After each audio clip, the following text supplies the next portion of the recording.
Sí, me oí, pero no me escuchás. Sí, Ortiz, tu compañero. Empezamos de vuelta.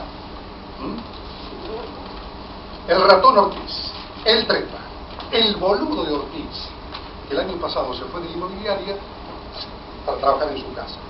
Y se dijo, abro el barrio cerrado, lo administro y lo loteo.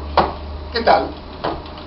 Vos siempre decías que él quería emprender algo solo. Sí, algo, pero ese barrio tiene casas de más de $300.000 de precio. Una partización de la hostia. Y una publicidad infernal. ¿Y vos qué te crees? ¿Que lo buscaron por su cara? ¿Que lo dijeron porque es un genio?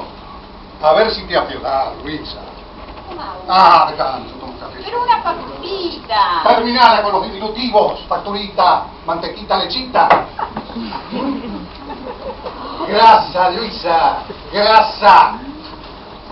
Bueno, ¿y cómo decís que se le dio a ti? Y se le dio, porque en vez de laburar como yo, de ser un tío tan honesto como yo, de buscar el mango como yo, el tipo se dedicó a las relaciones, a los contactos.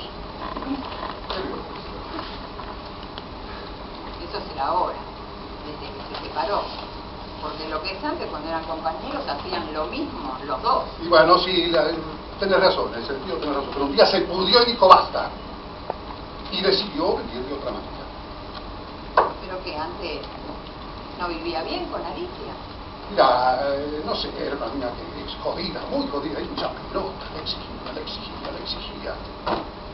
Era una tía. Pobre otra.